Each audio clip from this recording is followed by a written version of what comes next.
गुरुजी, वास्तुशास्त्र के अनुसार एक घर के कितने द्वार होने चाहिए? घर में द्वार सम संख्या में होनी चाहिए, यही नियम है। अब सम संख्या का मतलब है 2, 4, 6, 8, 12, पर 10 नहीं होने चाहिए। ओके। शून्य से जो संख्या अंत होती है, मतलब 10, 20, 30, 40 ऐसे नहीं होने चाहिए। 2, 4, 6, 8, फिर 10 नंबर को छोड़ के, जैसे 12, 14, 16, 18, फिर 20 की संख्या छोड़ के, ऐसी सम संख्याओं में होनी चाहिए। ओके। अब अलग अलग घर में अलग अलग चीजें होती हैं। कई घरों में स्टील के दरवाजे होते हैं। स्टील के दरवाजे होते हैं, कुछ रूम्स में लकड़ी के दरवाजे होते हैं। इन सभी को भी हम दरवाजे मांगते हैं क्या? जिन दरवाजों के चौखट हो उन्हीं को दरवाजे मानते हैं। द्वार का मतलब जो है, द्वार प्रतिष्ठा किया जाता है। गृह प्रवेश जब हम घर बनाते हैं, द्वार प्रतिष्ठा किया जाता है। उस वक्त जो घर की स्त्रियां होती है वो सब मिलके चौखट को धोते हैं, साफ करते हैं। चौखट मतलब दरवाजे का पूरा फ्रेम। चौखट बनने के बाद उस पर दरवाजा बैठता है, तब जाके उसे संपूर्ण तरह से एक द्वार माना जाता है। चौखट पर जाके द्वार बैठता है, तब वो दरवाजा बनता है। चौखट अलग होता है, द्वार अलग होता है, दोनों को मिलाने से ही वो दरवाजा बनता है, बड़ा दरवाजा। ओके। अब देखिए, ये जो प्लास्टिक के दरवाजे होते हैं, लोहे से भी कुछ चीजें बनती है, जैसे लोहे के ग्रिल्स के दरवाजे हो या लोहे का दरवाजा हो। फिर देखिए, पानी के वजह से खराब ना हो जाए इसलिए ये बाथरूम्स वगैरह में अलग अलग रंगों के मिल जाते हैं आजकल, अलग अलग मटेरियल्स के दरवाजे मिलते हैं।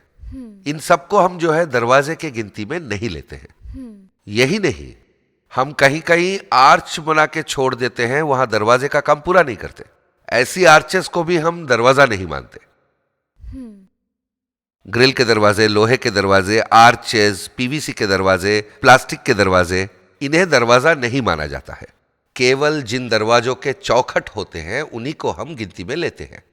कभी कभी क्या होता है, चौखट बना देते हैं पर दरवाजा नहीं बिठाते। दरवाजा नहीं होगा, आपको वहां पर सिर्फ एक चौखट ही दिखेगा। ऐसा नहीं करना चाहिए, ये गलत बात है। कुछ घरों में तो दीवारों में ही सरिया बिठाकर उस पर दरवाजा बिठा देते हैं, चौखट बनाते ही नहीं है। ये भी गलत बात है, इससे दरिद्रता बढ़ती है, ऐसा नहीं करना चाहिए। अगर आर्च बनाया है तो उसे वैसे ही छोड़ दीजिए। आर्च के ढांचे का चौखट बनवाकर अगर उस पर दरवाजा बिठाओगे तो वो सही है। सिर्फ आर्च को हम गिनती में नहीं लेते हैं।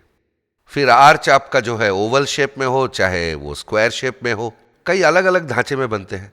So arches won't be counted. Okay. वैसे ही बिना चौखट वालों को भी हम गिनती में नहीं लेते। स्टील, कंटेजन यानी कि ग्रिल के दरवाजे, आपके पीवीसी के दरवाजे, प्लास्टिक के दरवाजे, इनको हम गिनती में लेते ही नहीं है। अब चौखट बिठाकर दरवाजा बनाओगे तो ही दरवाजा होगा। ऐसा है कि आजकल जो है ना, दिन बदलने के कारण ये बाहर का जो मुख्य द्वार होता है उस पर ही चौखट बिठाते हैं। अंदर के जो बेडरूम्स के दरवाजे, पूजा घर के जो दरवाजे वगैरह होते हैं, फ्रेम जो है 3 तरफा होता है, नीचे का चौखट नहीं होता। यह भी गलत बात है, पर लोग ऐसा ही चला रहे हैं। अब क्या है कि कम से कम पूजा घर में चौखट होना जरूरी है। मुख्य द्वार पर तो चौखट होता ही है। अब अपार्टमेंट्स में हो चाहे इंडिपेंडेंट घरों में हो, ये बालकनीज के अंदर की तरफ या फिर घर के बाहर जो है, वहां पर अगर दरवाजे बिठा रहे हैं तो उनको चौखट होना जरूरी है। चौखट होने से क्या होता है कि जो कीड़े मकोड़े वगैरह होते हैं वो घर के अंदर आ ही नहीं सकते। बालकनी वगैरह से बारिश का पानी अंदर ना आ जाए तो चौखट रोक लेता है।